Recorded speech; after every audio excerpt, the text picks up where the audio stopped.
Log on to MediCircle and watch experienced medical professionals talking on common healthcare topics. Stay informed, stay healthy, stay tuned to MediCircle. MediCircle में हम अपने दर्शकों के लिए सभी trending health related topics लगातार लाते रहते हैं। एक स्वस्थ रोग मुक्त जीवन जीने के लिए आपको जागरूक करने के लिए आवश्यक समाचार और विचारों को आपके ध्यान में लाना हमारा प्राथमिक उद्देश्य है। इस संबंध में हमारी मदद करने के लिए हम देश भर के प्रतिष्ठित और विशेषज्ञ टॉप के डॉक्टर्स के साथ जुड़ते हैं। डॉक्टर स्पीक में आज हम बात करने जा रहे हैं उच्च रक्तचाप की समस्या और इससे निपटने में आपकी मदद करने के तरीकों के बारे में। हेलो नमस्कार, मैं हूं अपराजिता मेहरा और आप देख रहे हैं मेडी circle. Today on our hypertension awareness series, we have Dr. Siddharth Dagli with us. Dr. Siddharth Dagli is a popular and well-known senior consultant cardiologist affiliated with top-of-the-line hospitals like Bhatia, Saifi, and Breach Candy hospitals for the last 35 years. He graduated from Bombay University and had further training in interventional cardiology from various leading hospitals in Bombay. He has also been awarded Fellowship of the Cardiological Society of India and GMC Icon in 2014. It is our privilege to welcome him today on Medi Circle. How are you, sir?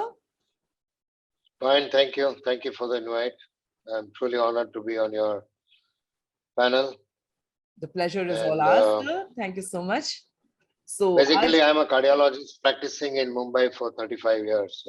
Yes. So that's okay. Please go ahead with your questions. जी, तो naturally जब आपके जैसे senior doctor हमारे साथ जुड़ते हैं तो हम जरूर जानना चाहेंगे हमारे दर्शकों के लाभ के लिए कि हाइपरटेंशन सर डायग्नोज कैसे होता है, मतलब क्या वो साइंस होते हैं जिनसे हम पकड़ते हैं कि किसी व्यक्ति को हाइपरटेंशन हो सकता है या है। ये सवाल बहुत कठिन है। ये हाइपरटेंशन जो हाई ब्लड प्रेशर, रक्तचाप जो भी आप कहें, उसका डायग्नोसिस करना कभी-कभी बहुत मुश्किल हो जाता है और उसकी वजह यह है कि 90% लोग जिनको हाई ब्लड प्रेशर रहता है उनको कोई चिन्ह ही नहीं होते हैं, उनके कोई सिम्टम ही नहीं होते हैं। और मैंने मेरी प्रैक्टिस में देखा है कि most of the hypertensives are detected accidentally. वो कोई पेशेंट के साथ में आए हैं, बोलते हैं डॉक्टर साहब मेरा भी ब्लड प्रेशर ले लो। तो जब मैं ब्लड प्रेशर लेता हूँ, मेरा असिस्टेंट लेता है, तो पता चलता है कि ब्लड प्रेशर हाई है। तो तभी पता चलता है कि ये पेशेंट बोलता है मुझे तो कोई सिम्टम्स नहीं है। तो 90% of the patients with high blood pressure do not have any symptoms. उनको कोई तकलीफ ही नहीं होती है। तो आप मुझे पूछेंगे कि जिनको तकलीफ होती है उनको क्या होती है जी, what are the symptoms. Right. तो सबसे पहला सिम्टम जो है, जो 10% लोगों को होता है हाइपरटेंशन में, वो है अर्ली मॉर्निंग हेडेक, ऑक्सीपिटल। पीछे सर में दर्द, सर थोड़ा भारी सी रहता है और थोड़ा हैंगओवर टाइप सिम्टम रहते हैं। कभी कभी शॉर्टनेस ऑफ ब्रेथ रहती है, सांस फूलना होता है, फिर फटीग हो जाते हैं। तो ये सब सिम्टम है। कभी कभी आंखों में तकलीफ होती है, कानों में कुछ बजिंग जैसा आवाज होता है और कभी नोज ब्लीड हो जाता है। ये एपिस्टेक्सिस जिसको बोलते हैं, नाक में से खून निकलना आ जाता है। जी, नाक में खून आ जाता है और खास करके ठंडी के मौसम में। तो ये सब चिन्ह है हाइपरटेंशन के। लेकिन 90% of the people with high blood pressure उनको कोई तकलीफ ही नहीं होती। तो ये बहुत ही जरूरी है कि अगर आपके फैमिली में हाइपरटेंशन है तो आप अवेयर रहें और अपना ब्लड प्रेशर रेगुलर डॉक्टर के पास चेक करवाते रहे। और अब तो सब जगह पे आपको एम्बुलेंट ब्लड प्रेशर की मशीन जो हाथ में लगाते हैं वो इजीली मिल जाता है। तो घर में बसाना बहुत ही जरूरी है और टाइम टू टाइम अपना ब्लड प्रेशर चेक करते रहे। बिल्कुल सर। और इनफैक्ट मेरा आपके उससे इस प्रश्न के साथ ही फॉलोअप क्वेश्चन भी बन रहा था कि ये मिस डायग्नोसिस के बारे में हम लोग बहुत ही बात करते हैं कि हाइपरटेंशन कभी भी प्रॉपर्ली क्लियरली डायग्नोस ही नहीं हो पाता है वक्त में। तो ऐसे में कुछ ऐसे टेलटेल साइंस क्या हो सकते हैं जो अचानक से किसी व्यक्ति को सचेत करें कि उसे ऐसी स्थिति में जरूर चेक कराना चाहिए? मतलब नॉर्मली तो करना ही चाहिए, but what are any specific reasons और अचानक से क्या होता है जिससे हमें सतर्क होना चाहिए? कभी कभी ओवर डायग्नोस हो जाता है और इसको व्हाइट कॉलर हाइपरटेंशन बोलते हैं कि जब पेशेंट डॉक्टर के पास आता है तो डरा डरा सहमा सा ही इज लिटिल स्कैर्ड, तो डॉक्टर को देख के उसका ब्लड प्रेशर अपने आप ही बढ़ जाता है। तो फिर वो डॉक्टर की जवाबदारी है कि उसको थोड़ा काम डाउन करे। तो लेकिन कभी-कभी हाई हो जाता है। तो एक रीडिंग हाई होने से पेशेंट हाई ब्लड प्रेशर वाला पेशेंट है वो मानना गलत है। तो मैं हमेशा जब फर्स्ट टाइम पेशेंट बोलता है, अरे डॉक्टर साहब मेरा बीपी तो हमेशा नॉर्मल है, आपका मशीन चेक करिए। तो उस वक्त हम अ, ये ब्लड प्रेशर 3-4 बार लेते हैं जी। और पेशेंट को भी बोलते हैं कि आप घर में भी लीजिए, जब आप रिलैक्स हो, आप घर में को एकदम शांत मन से अपना बीपी लीजिए और रिकॉर्डिंग आप रिकॉर्ड रखिए और 3-4 दिन के बाद हमको बताइए कि क्या है, तब उसका डायग्नोसिस होता है। तो ये व्हाइट कॉलर है। और दूसरा जो है वो मास्क हाइपरटेंशन है। उसमें क्या होता है कि ब्लड प्रेशर हाई रहता है, लेकिन वो पेशेंट को ब्लड प्रेशर है लेकिन वो नॉर्मल दिखाता है। अभी ये सब चीजों के दिखाने के लिए, ये डायग्नोस करने के लिए कभी कभी हम लोग एम्बुलेटरी ब्लड प्रेशर मॉनिटरिंग करते हैं। यानी कि पेशेंट को ब्लड प्रेशर मशीन लगा के घर में रूटीन एक्टिविटी वो करता रहता है जी। और 24 तास ब्लड प्रेशर का रिकॉर्डिंग रहता है, ओके। तो अपने को पता चल जाता है। दूसरी बात क्या है कि रात को सर्काडियन रिदम जो होता है, उससे ब्लड प्रेशर नॉर्मल आदमी में 10 से 20% ब्लड प्रेशर कम होता है। मीन्स आपका ब्लड प्रेशर मानो कि 130/80 है, तो रात को आप जब गाढ़ निद्रा में सोते हैं तब 110/70 भी हो सकता है। तो और लेकिन कभी-कभी इसको बोलते हैं डिपर DIPPER। तो डिपर नहीं होते हैं, नॉन डिपर होते हैं, तो उनका और राइजर होते हैं और कभी-कभी उनका ब्लड प्रेशर रात में अचानक बढ़ जाता है और इसी की वजह से कई पेशेंटों को रात को 3-4 बजे हार्ट अटैक वगैरह होता है। तो ये करेक्ट डायग्नोसिस करना बहुत ही जरूरी है और दवाई शुरू करने से पहले ये पेशेंट को 100% आपको डायग्नोस करना चाहिए कि ये इसको हाई ब्लड प्रेशर है या उसको हाई ब्लड प्रेशर नहीं है। तो ये बात बहुत महत्व की है। बहुत ही ज्यादा आपने अच्छे तरीके से इतने विस्तृत रूप से ये आंसर दिया है कि मेरे को भी बहुत क्लैरिटी, एक साइलेंट किलर के तौर पे हम लोग हमेशा सुनते ही हैं हाइपरटेंशन को, लेकिन आज मुझे पहली बार आपके उत्तर से ये पता चला कि क्यों वो स्पाइक रात में होता है और किस प्रकार से अचानक से लोगों की मृत्यु होती है। तो बहुत ही अच्छा था ये उत्तर। सर, मैं अगला प्रश्न जो आपसे करना चाहती हूँ वो साधारणता यही है कि हाइपरटेंशन के नॉर्मली व्यक्तियों में कारण क्या होते हैं, क्यों होता है ये हाइपरटेंशन लोगों को? उसका नाम ही है ना हाइपरटेंशन, तो लोगों को टेंशन होता है तो हाइपरटेंशन हो जाता है। आजकल तो क्या है, मैं बहुत सारे यंग पेशेंट बहुत ही जल्द आगे आना चाहते हैं, वो ज्यादा एंग्शियस रहते हैं, उसको उनको हाइपरटेंशन रहता है, जॉब का प्रेशर है, पैसे कमाने का प्रेशर है। अर्बन पॉपुलेशन में तो करीब इंडिया में 25% of the urban population is suffering from high blood pressure, and that is from the age of 30 onwards. और गांव में, रूरल प्लेसेस में सिर्फ उसका इंसिडेंस, ये एपिडेमियोलॉजिकल स्टडी है इंडिया में कि जी। 25% लोग शहरों में हाई ब्लड प्रेशर है ऑफ द टोटल पॉपुलेशन, और गांव में 10% है। तो हाइपरटेंशन काफी ज्यादा है। दूसरा हेरिडिटरी भी होता है, फैमिली में माता पिता को है तो आपको हाइपरटेंशन होने का बहुत ही ज्यादा चांस रहता है। ये हेरिडियल जेनेटिक ट्रांसमिशन होता है। तो ये सब कारण है हाइपरटेंशन के। दूसरे भी कारण है, 90% ऑफ द पेशेंट का कोई कारण ही नहीं होता है, जिसको हम इडियोपैथिक हाइपरटेंशन बोलते हैं, जिसका कोई अच्छा। कारण नहीं है, जिसकी कोई ओके। वजह नहीं है। मीन्स आप कितनी भी ब्लड टेस्ट कराओ, सब ब्लड टेस्ट आपकी नॉर्मल आएगी, लेकिन ब्लड प्रेशर ऊपर का ऊपर ही रहेगा। तो ये 90% लोगों की ब्लड टेस्ट हाइपरटेंशन में नॉर्मल ही रहती है।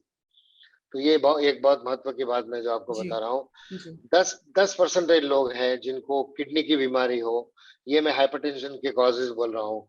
Those who suffer from kidney renal parenchymal disease और रीनल आर्टरी स्टेनोसिस हो जाती है, उससे होता है। एड्रिनल ट्यूमर होता है, फियोक्रोमोसाइटोमा। फिर हाइपर एल्डोस्टेरोनिज्म है। फिर ऑब्स्ट्रक्टिव स्लीप एपनिया, जो रात को सोते सोते खर्राटे मारते हैं, तो ये लोगों को काफी हाइपरटेंशन होने की संभावना है। इसी के लिए हम्म। एम्बुलेटरी ब्लड प्रेशर मॉनिटरिंग बहुत ही जरूरी है, जो थोड़ा मोटा है, तगड़ा है जी। और वो रात को बहुत खर्राटे ले रहा है, हाँ, तो हाँ। उसको ये टेस्ट करने की ज़रूरत है और उसका ब्लड प्रेशर रात को चेक करने की बहुत आवश्यकता है। रात को तो वो खुद जब सो रहा है तो खुद का ब्लड प्रेशर नहीं डेफ़िनेटली ले नहीं ले सकता, सकता है। समझ भी नहीं तो सकता है। उसके जी। लिए एक सिंपल टेस्ट है, ज़्यादा खर्चा भी नहीं है, तो मैं हमेशा मेरे पेशेंट को रिकमेंड करता हूँ। तो कहने का मतलब ये है कि डायग्नोसिस जो है वो परफेक्ट होना चाहिए। तो एक बार आपको डायग्नोसिस हो गया तो फिर ट्रीटमेंट बहुत ही सिंपल है। लेकिन डायग्नोसिस करना बहुत ज़रूरी है और करेक्ट डायग्नोसिस करना बहुत ही ज़रूरी है। तो ये सब कारणों से हाई ब्लड प्रेशर होता है और हाई ब्लड प्रेशर का मैं आपको इफ़ेक्ट भी बोल दूँ कि हाई ब्लड प्रेशर अगर कंट्रोल ना किया जाए तो क्या होता है? अगर आप कंट्रोल नहीं करोगे अपने ब्लड प्रेशर को, क्योंकि आपको कोई सिम्पटम है नहीं, तो आप हाँ जी। समझोगे क्या फ़र्क पड़ता है? हाँ, हाँ। तो हाई हाई ब्लड प्रेशर सबसे पहले ब्रेन में इफ़ेक्ट करता है, ब्रेन में स्ट्रोक आता है, ब्रेन में हैमरेज आता है, अचानक आदमी बेहोश हो जाता है, आप समझे? या ट्रांसिएंट इस्केमिक अटैक आते हैं, लकवा पैरालिसिस का अटैक आता है, तो ब्रेन में ये होता है। नीचे अगर आप देखोगे तो हार्ट में हार्ट अटैक आ सकता है, लेफ्ट वेंट्रिकुलर हाइपरट्रोफी हो जाती है, हार्ट का मसल बहुत थिक हो जाता है, एओर्टा में होता है तो एओर्टिक डिसेक्शन होता है और ये बहुत ही जानलेवा रोग है। एओर्टिक डिसेक्शन से बहुत लोग मर गए हैं। तो ये हाइपरटेंशन बहुत बढ़ जाता है, तभी ये एओर्टिक डिसेक्शन हो जाता है। अभी ये मैं आँख भूल गया, आँख में आप गए तो रेटिनोपैथी अलग-अलग टाइप की हो सकती है। आपको प्रीमैच्योर कैटरैक्ट वगैरह बहुत सारी आँख की बीमारी होती है, तो आपकी रेटिना चेक करना बहुत ज़रूरी है। किडनी में अगर आप गए तो किडनी में आपको किडनी फेलियर हो सकती है, क्रिएटिनिन बढ़ सकता है और आप कंट्रोल ही नहीं करोगे हाइपरटेंशन को, तो आपको डायलिसिस वगैरह पे जाना पड़ता है। इसके लिए हाइपरटेंशन को पहले से ही कंट्रोल किया जाए तो बहुत ही फ़ायदे हैं। और आजकल बहुत सारी अच्छी नई दवाइयाँ आई हैं, जिससे सिर्फ़ 1 या डेढ़ गोली, 2 गोली से आपका ब्लड प्रेशर कंट्रोल हो सकता है। और एक चीज़ इम्पोर्टेंट है कि डायबिटीज़ कंट्रोल किया जा सकता है, डायबिटीज़ क्योर नहीं किया जा सकता है। एक बार आपको ब्लड प्रेशर है, तो हमेशा आपको ब्लड प्रेशर की गोली लेनी ही पड़ेगी। अगर कोई बोलेगा, "अरे! ये डॉक्टर क्या बोल रहा है?" तो गोली कम ज़्यादा हो सकती है, लेकिन गोली लेनी बहुत आवश्यक है।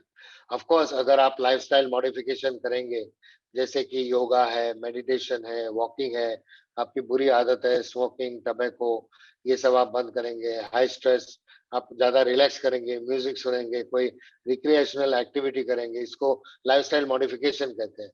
तो अगर ये सब चीज़ें करने से डेफ़िनेटली गोलियों की आवश्यकता बहुत कम हो जाती है। और ये मैंने बहुत सारे पेशेंट को इसमें डाइवर्ट किया है और गोलियाँ बहुत कम कर दी है। तो सिर्फ़ एक गोली से normally most of my patients are controlled, they have a controlled hypertension. In fact मेरा अगला प्रश्न ही यही होने वाला था कि हाइपरटेंशन को मैनेज कैसे किया जा सकता है, और आपने काफी कुछ इसमें बताया। क्या कुछ और भी आप कुछ पॉइंटर्स हमारे ऑडियंस को देना चाहेंगे? नहीं, जो मैंने क मुझे जो कहना था मैंने कह दिया है। आपके मन में क्या है वो सवाल मुझे पहले से पता चल जाता था। तो मैं जब जैसे एक पेशेंट के साथ बात कर रहा हूँ, जी। वैसे मैं आपके साथ बात कर नहीं रहा हूँ। नहीं, बिल्कुल। तो एक बार हम बात शुरू करते हैं तो फिर बिल्कुल बिल्कुल। उसका कंप्लीट नहीं, आई एम श्योर आपने बहुत अच्छी तरीके भी बताए हाइपरटेंशन को मैनेज करने के, योगा और एक्सरसाइजेस, मन को शांत रखने के बारे में आपने बताया, तो meditation of course is helpful. तो सर, हाइपरटेंशन के बारे में आपसे जाते जाते एक प्रश्न और पूछना चाहूंगी before we let you go.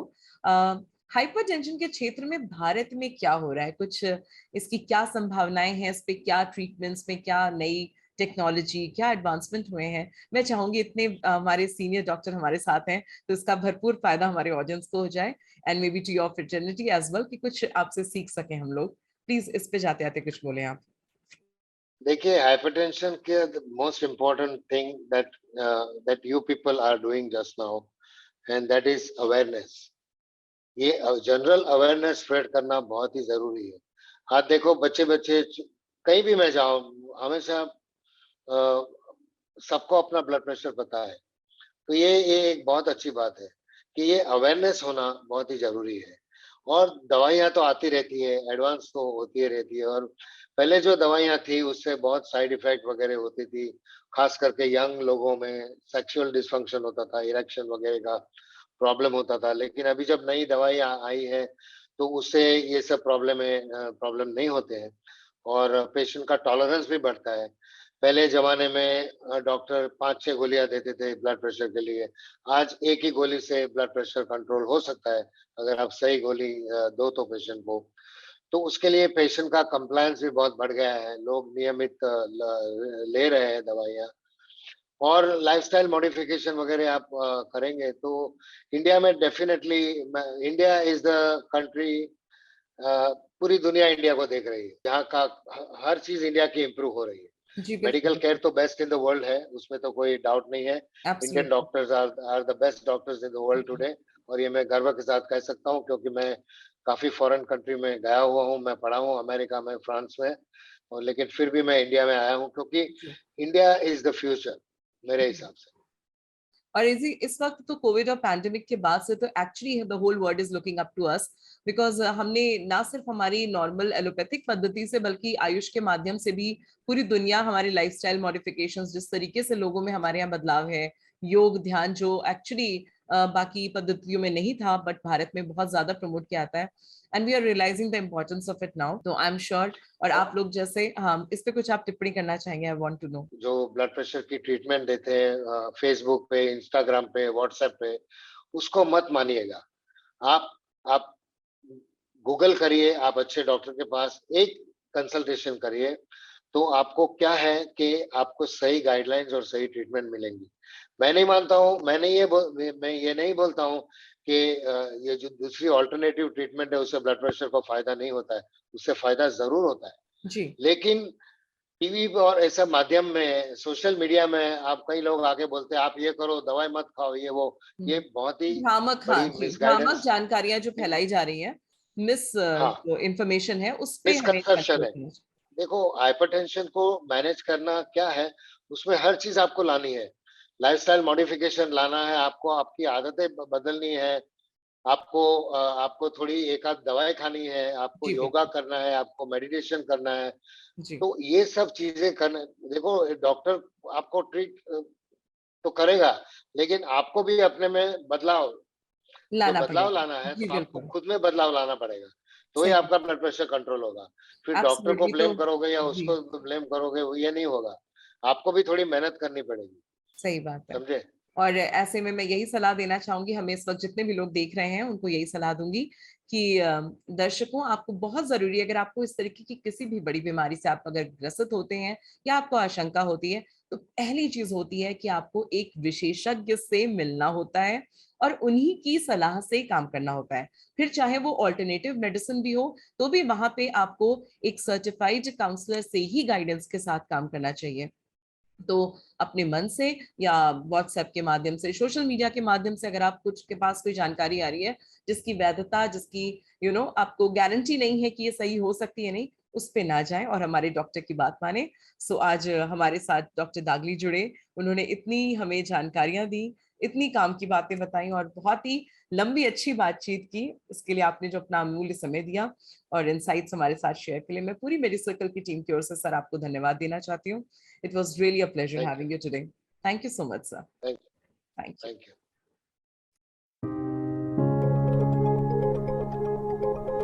You.